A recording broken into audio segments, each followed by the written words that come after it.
Hello বন্ধুরা, সবাই কেমন আছেন? আশা করি সবাই ভালো আছেন। সবাইকে টুসু ফ্যামিলি ব্লগে স্বাগতম। তো এখন আমি এসেছি মাঠে। তো মাঠে দেখতেই পাচ্ছেন গোটা চারিদিকে সবুজ আর সবুজ দিয়ে ঘেরা, আর দূরে দূরে রয়েছে কুয়াশা। তো কুয়াশা এখনও কাটেনি, এখন প্রায় 9:30 বাজছে, এখনও কুয়াশা কাটেনি। রোদটাও আছে, এই দুদিনের মতো মেঘলা নয়, রোদ বেরিয়েছে। তো যাই হোক, আবহাওয়াটা মানে এখানে যে দৃশ্যটা খুব সুন্দর, দেখতেই পাচ্ছেন। তো গোটা চারিদিকে সবুজ আর সবুজ, দূরে রয়েছে কুয়াশা। তো তার মাঝখানে আমি বসে রয়েছি। আর আমি একা নই, যদিও আমার শাশুড়িমা দিদি মানে মাসি শাশুড়িমাকেও এনেছি এখানে। তো এসেছি একটা কাজে। আমি কাজে বলতে এসেছি বেতে শাক তুলতে। তো আপনাদের সঙ্গে আমি এতদিন শেয়ার করেছি লাইফস্টাইল, তারপরে বিয়ে ঘর যেখানে গিয়েছি, তো সেই সকল ভিডিও আপনাদের সঙ্গে শেয়ার করেছি। তো আজকে একবারে অন্য বিষয়, তো সেটা আপনাদের সঙ্গে শেয়ার করব। আজকে শেয়ার করব একটা রান্না, নতুন রেসিপি। তো আপনাদের সঙ্গে শেয়ার করব, সেইটারই জন্য আমি জোগাড় যন্ত্র করতে এসেছি। তো আসতে আমাকে মাঠকেই হয়েছে। তো আমি আপনাদের সঙ্গে শেয়ার করব বেতে শাকের ঝাল কীভাবে করতে হয়। তো বেতে শাকের ভাজাও করে, তো বেতে শাকের ভাজা করব না। তো অন্য বছর ভাজা খেয়েছি, এবছর একবারও এই শাকটা খাওয়া হয় না। সবাই প্রায় 2-3 বার করে খাওয়া হয়ে গেছে, আমার এবছর একবারও খাওয়া হয়নি। সেই জন্য দুজন রয়েছে, শাকটা তুলতেও সুবিধা হবে, সেই জন্য শাশুড়িমাকে এনেছি, মাসি শাশুড়িমাকে, তো মাঠকে। তো এখানে দেখুন, এই আলু জমির মাঝে মাঝেতেই হয়েছে বেতে শাক। তো এটা দেখুন, এটা বেতে শাক, এটা বেতে শাক। এটা লাগাতে হয় না, জমিতে এমনি হয় এটা। তো প্রায় সব জমিয়েই হয়, আর বিশেষ করে হয় এই আলু জমিয়ে। তো আলু জমিয়ে হয়ে যায় এই শাকটা। খেতে খুব সুন্দর, ভাজা ঝাল দুটোই খুব টেস্টি। তো এটা আপনাদের সঙ্গে শেয়ার করব, এই শাকটা কিভাবে ঝাল করতে হয়, কি দিয়ে, আর কতটা খেতে ভালো হয়, তো সেটাই শেয়ার করব। তো ভিডিওটা না টেনে সম্পূর্ণ দেখবেন। আর যারা জমি মানে চাষবাস নিয়ে থাকেন, তারা নিশ্চয়ই এই শাকটা দেখেছেন, জানেন এটা কী শাক। হয়তো অনেকে এটা কি মানে কিভাবে খেতে হয় সেটাও জানেন, তো অনেকে জানে না। তো সেই জন্য ভিডিওটা সবার জন্য। তো ভিডিওটা অবশ্যই দেখবেন, আর না টেনে পুরোটা দেখবেন আশা করি। তো চলুন, আমার মাসি শাশুড়িমারও তোলা হয়ে গেছে, দেখুন তিনি চলে এসেছেন। তো এই শাকগুলো চিনে রাখুন, অনেকে দেখে রাখুন। তো এই শাকের রেসিপিটা আপনাদের সঙ্গে শেয়ার করব। তো চলুন, এবারে শাক অনেকগুলোই তোলা হয়ে গেছে। এবারে শাশুড়িমার কাছেও অনেকগুলো রয়েছে, মাসি শাশুড়িমার কাছে। তো এইগুলো নিয়েই বাড়ি যাই, সেখানে এগুলো এবারে রেডি করতে হবে। তো রেডি করে রান্নার ব্যবস্থা করতে হবে। তো চলুন বাড়ি যাই। তো মাসিমণিকে ডেকে নিয়ে বাড়ির দিকে রওনা দিলাম। তো জমিটার পরিস্থিতি আপনাদের সঙ্গে শেয়ার করলাম। জমিটা খুব সুন্দর লাগছে। তো আমাদের এরিয়ার যে মাঠ, এই মাঠগুলো খুব সুন্দর, সব সময় সবুজ হয়েই থাকে। তো দেখুন কেমন লাগলো। এবারে বাড়িতে রওনা। তো শাকটা তুলে নিয়ে এসে খাওয়া দাওয়া সেরে নিয়ে এখন বসেছি শাকগুলো বেছে কেটে ফেলতে। তো শাকটা যে বীজ হয়েছিল, সেই বীজগুলোকে ভালো করে বেছে নিতে হবে। তো এই উপরের যে বীজগুলো, এইগুলোকে ফেলে দিতে হবে। ফেলে দিয়ে ভালো করে শাকটা দেখে নিতে হবে এতে কোনো পোকামাকড় রয়েছে কি না। আর ঝেড়ে নিলেই ভালো হয়। তো ঝেড়ে নিয়ে এইভাবে কুচো কুচো করে কেটে ফেলতে হবে। তো মাসিমণিকে আমি বেছে দিচ্ছি, তিনি কেটে ফেলছেন। তো কেটে নেওয়ার পর আলুকেও চুনো চুনো করে কাটতে হবে, কেটে রেডি করে রাখতে হবে। তো এদিকে মাসিমণি দেখুন কিভাবে কাটছে। মাসিমণি কেটে রেডি করুক, আমি গিয়ে উনুনটা জ্বালি, তারপরে আলু কিভাবে কাটা হবে সেটাও আপনাদের সঙ্গে শেয়ার করব। তো আলুটাও কাটাটা দেখে নেবেন। বেতে শাক যে ঝাল হবে, তো সেটা তো আনাজ কুটা হয়ে রেডি হয়ে রয়েছে। আর এখানে শাশুড়ি মা বান্নাটা বেটে দিচ্ছেন। তো এটা দেওয়া আছে সর্ষে, জিরে আর দুটো না অল্প তিল আছে, তিল আর বাদাম দিলে খুব ভালো লাগে, টেস্টি লাগে।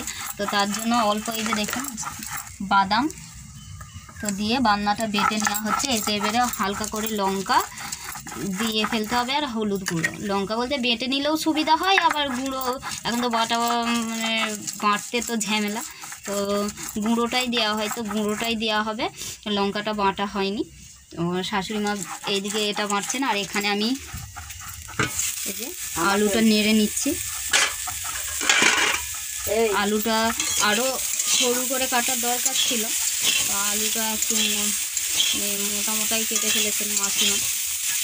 যাই হোক, এটা আলুটা নাড়া হচ্ছে। এখানে শুকনো মাছ গরম জলে ভিজিয়ে রাখতে হয়, কারণ ওতে যে বালিটা থাকে তো ঠান্ডা জলে দিলে তো আর বালিটা ছাড়বে না, সেই জন্য গরম জল কিংবা গরম ফ্যান। তো আমি বেশিরভাগ গরম জল করার থেকে গরম ফ্যানেতে দিয়ে দিলেই এক কাজে যাই হোক কাজটা মিটে গেল। সেই জন্য গরম ফ্যানেতে মাছটা ভিজিয়ে রেখে দিয়েছি। ওটা ভালো করে ধুয়ে নেব, ধুয়ে নিয়ে তারপরে এটার সঙ্গে কিভাবে দেয়া হবে সেটা আপনাদেরকে দেখাবো।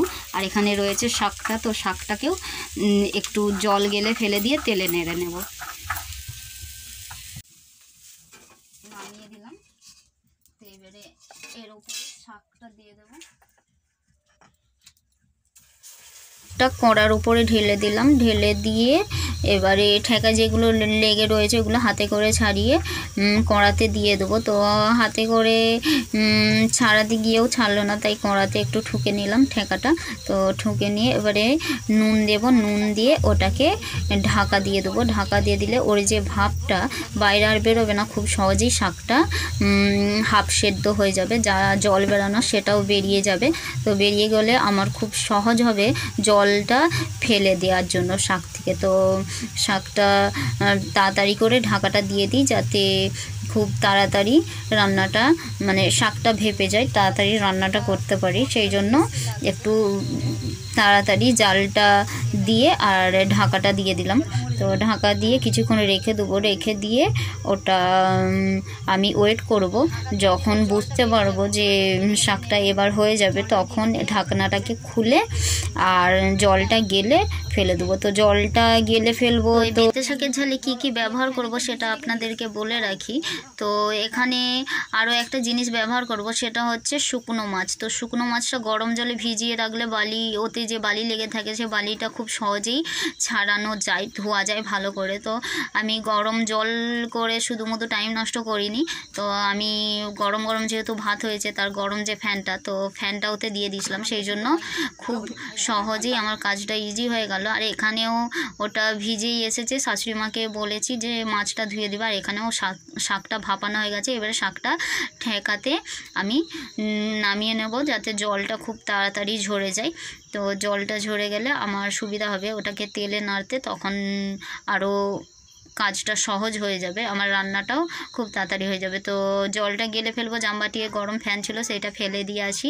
ফেলে দিয়ে এসেই সাইডে যে ঠেকাটা রয়েছে ওই ঠেকাটা জামবাটির ওপরে রেখে ওর ওপরে শাকটাকে ঢেলে দেবো। তো ফ্যানটা এখানে কাকিমাদের গরু আছে, তো কাকিমারা নিয়ে যান, তো সেই বালতিতে তিনারা বালতি রেখেছেন, তো বালতিয়ে ঢালতে গেলাম। তো বালতিয়ে ঢেলে দিয়ে আমি চলে এলাম। এবারে বালতি ঢালতে গিয়ে দেখলাম যে হাঁড়িটা যখন উপর করেছিলাম তখন ওতে ভাত পড়েছিল। তো ভাতগুলোকে আমি হাঁড়িতে রেখে দিয়ে ভাতের হাঁড়িটাকে একটু ঝেঁকে নিলাম, কারণ নিচের ভাতগুলো যদি থেকে যায় তাহলে সেগুলো খুব নরম হয়ে যাবে, খেতে অসুবিধা হবে। তো সেই জন্য একটু হাঁড়িটাকে ঝেঁকে নিলাম। আর শাকটাকে নামিয়ে নেবো ঠেকার ওপরে। তো জলটা খুব তাড়াতাড়ি জলটা শাক থেকে বেরিয়ে যাবে। তো এবারে কড়াটাকে ধুয়ে নেবো, কারণ তেলে যখনই কোনো জিনিস নাড়া হবে কড়াটা যদি না ভালো করে ধোয়া থাকে তাহলে কি হবে, কড়াটা পুড়ে যাবে। পুড়ে গেলে কড়া মাজার সময় বুঝতে পারবে যে কি পরিস্থিতি, কড়াটা কি এমন হামামরি রান্না হয়েছে, কি এমন কলাটা মূলটা রান্না হয়েছে যে কড়াটা এত পুড়েছে। তো যাই হোক, যে কোনো সবজি করার আগে কড়াটা ভালো করে ধুয়ে নিলেই সুবিধা হয়। তো কড়া ধুয়ে আমি তেল দিয়ে দিয়েছিলাম, শাকে এটাও এদিকে জল ঝরে গেছে। এবারে শাকটা আমি কড়ার উপরে তুলে দেবো, তুলে নিয়ে শাকটা ভালো করে নেড়ে নেবো। তো জলটা এখনও ঝরছে, তাই জন্য জামবাটি একটু একাশি করে বসিয়ে দিলাম। তো বসিয়ে দিয়ে কিছুক্ষণ ওয়েট করব যাতে জলটা ভালো করে ঝরে যায়। তো জলটা যতক্ষণ না ঝরছে, কড়াটা যেহেতু গরম হয়ে গেছে, ওর ওপরে তেলটা দিয়ে দেবো। তো তেলটা পরিমাণ মতোই দেবো, যাতে শাকটা আর ওর সঙ্গে আলুটা একসাথে একটু হলেও যেন নাড়া যায়। তো এখানে বান্নাটা শাশুড়ি মা বেটে দিয়েছেন, তো বান্নাটা আপনাদেরকে দেখাতে গিয়ে কিছুটা পড়ে গেল। তো কতটা বান্না দিতে হবে সেটারও পরিমাণ দেখে নিন, বাটির যেন আধ বাটি। তো রান্নাটা যাতে হয় সবজিটা খুব ভালো। তো হলুদ গুঁড়ো, তো বান্নার সাথে প্রত্যেক সবজিতে যেইগুলো দিতে হয় তো সেইগুলো তো অবশ্যই দিতে হবে, এতেও সেইগুলোই, বেশি কিছু নয়। লঙ্কা গুঁড়ো, হলুদ গুঁড়ো, জিরে গুঁড়ো, তো এইগুলোই অবশ্যই দিতে হবে। আর লঙ্কা গুঁড়ো মোটামুটি মিডিয়াম যেন ঝাল হয় সেরকম লঙ্কা গুঁড়ো। তো আমাদের ঝাল অল্পই খাই, সেই জন্য অল্পই লঙ্কা গুঁড়ো দেবো। আমার জিরে দেওয়া আছে, জিরে তো জিরেটা দেয়নি বাটার সময়, তো তার জন্য জিরের গুঁড়ো একটু দিয়ে দেবো।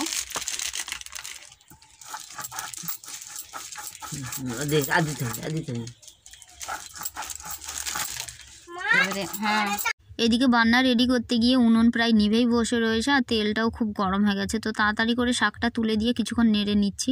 তো নেড়ে নিলাম। শাকেতে এখনও যে খুব ভালো করে জলটা ঝরে গেছে সেরকম নয়, সেই জন্য একটু শাকটা ভালো করে নেড়ে নেবো যাতে তেলটায় হালকা হালকা আঁচ লাগে শাকের গায়ে।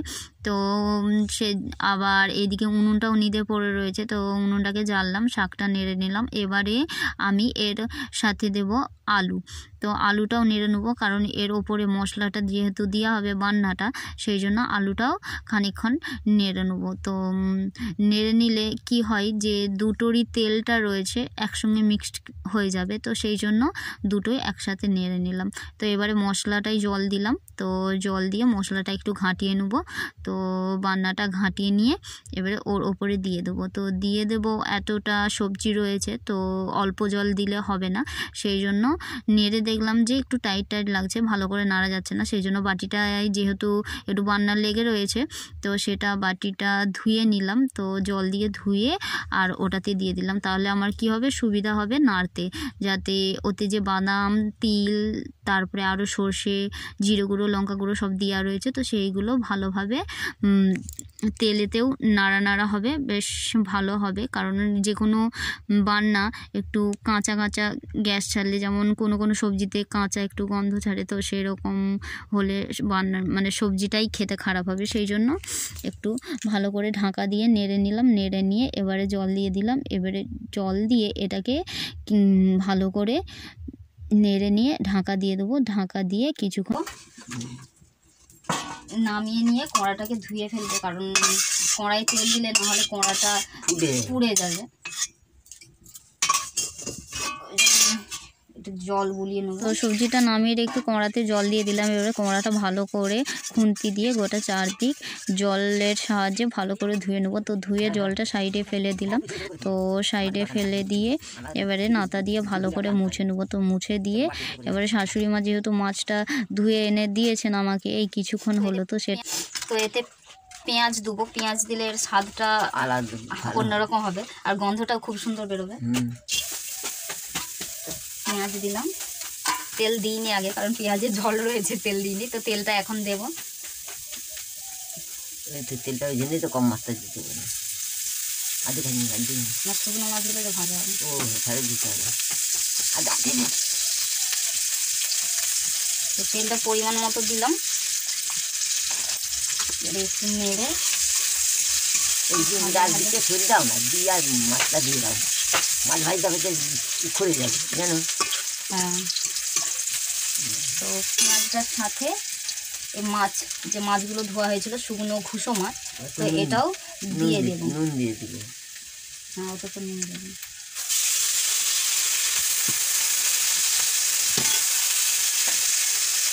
দিয়ে দিলাম, একসাথে ভাজা হয়ে যাবে। আর একটু নুন দিয়ে দেবো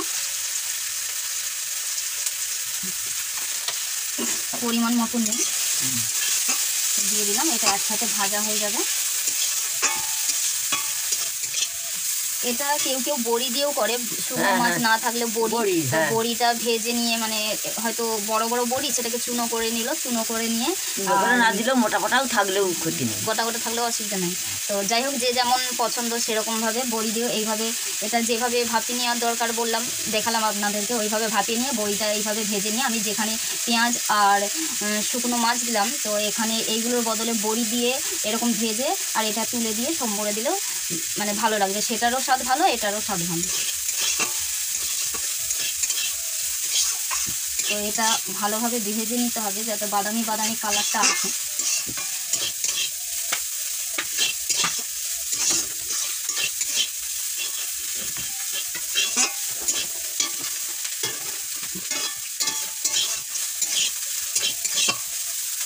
তো বাটি একটু হলুদ রেখেছি, কারণ শাক জিনিসে হলুদটা একটু বেশিই দিতে হয়। হলুদ না হলে কম পড়লে কীরকম ফিকে ফিকে লাগে, মানে ফেকা ফেকা কালার লাগে, সেই জন্য একটু হলুদ দিয়ে দিচ্ছি, না হলে গন্ধ ছাড়বে। একটু বাজে না ভাজা হয়ে গেছে, হ্যাঁ।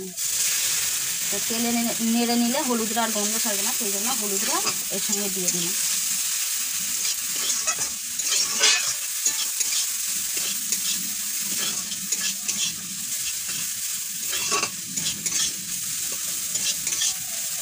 তখনই বেশি দেওয়ার দরকার ছিল, আমি ভাবলাম যে হয়ে যাবে, কিন্তু দেখে মনে হচ্ছে আর একটু হলুদ দিলে ভালো হতো, সেই জন্য একটু হলুদটা নেড়ে নিচ্ছি।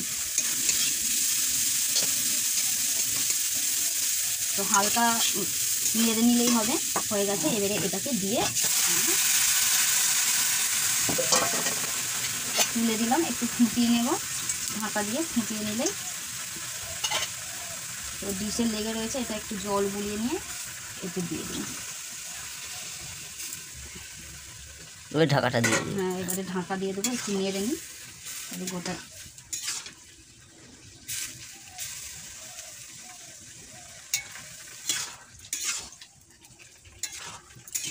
জলও রইল আর জিনিসটাও হয়ে গেল। এটা জলটা, এই যে জলটা রয়েছে এটা একটু মেরে নিতে হবে, কারণ জলটা এতটা রসা রসা তো রাখা যাবে না। যে রসা রসা ভাবটা রয়েছে সেটা মেরে নেওয়ার জন্য, আর সবজিগুলো সব আলু শাকগুলো ভালো করে সিদ্ধ হওয়ার জন্য আমি এটাকে ঢাকা দিয়ে দেবো। তো ঢাকা দিয়ে তো এটা ফুটে গেলেই নামিয়ে নেব। নামিয়ে নিয়ে এবার সবজিটা কীরকম হয়েছে একটু টেস্ট করে দেখতে হবে। তো এটা হোক, শম্ভুরা মানে সব কিছু কাজ ছাড়া এটা রেডি প্রায়। তো এটা নামিয়ে নিলেই হবে।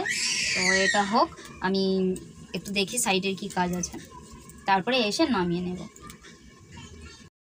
তো সবজিটা নামানো কমপ্লিট, দেখুন দেখেই খুব সুন্দর লাগছে। তো খেতে কীরকম হবে জানি না, তো যাই একটু টেস্ট করে দেখি যে কীরকম হয়েছে খেতে। তো দেখুন সবজিটা, তো এটাকে বেতে শাকের ঝাল বলা হচ্ছে। তো বেতে শাকের ঝাল রেডি।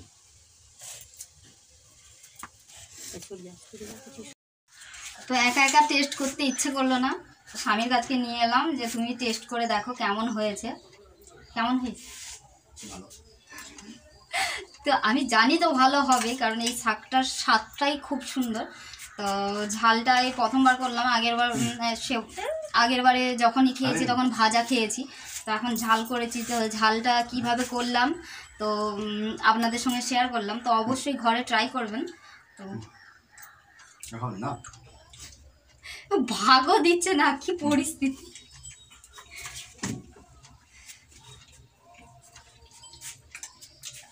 সত্যি একবার অতুলনীয়। তো সত্যি অতুলনীয় হয়েছে। তো হালকা সব কিছু আপনাদের সঙ্গে শেয়ার করলাম। তো হালকা চিনি দিতে হয়, সেটা আপনারা অবশ্যই দিবেন। আর খেতে যদি আপনারা কেউ এই রেসিপিটা করেন অবশ্যই আমাকে কমেন্ট করে বলবেন এটা আপনারা যে ট্রাই করেছেন কীরকম খেতে লাগলো। তো আজকে এইটুকুই। এরকম ভিডিও পেতে গেলে চ্যানেলটাকে অবশ্যই সাবস্ক্রাইব করে অল বাটনটা ক্লিক করে রাখবেন। আর এরকম রান্নার ভিডিও যদি পেতে চান অবশ্যই আমাকে কমেন্ট করে বলবেন। তো দেখা হচ্ছে নেক্সট ভিডিও। টাটা। কেমন হয়েছে? টাটা। কেমন বাপি? এটা কি আমার জন্য এনেছো নাকি? হ্যাঁ, ফুঁক দিয়ে দাও ওর মুখটা। টাটা।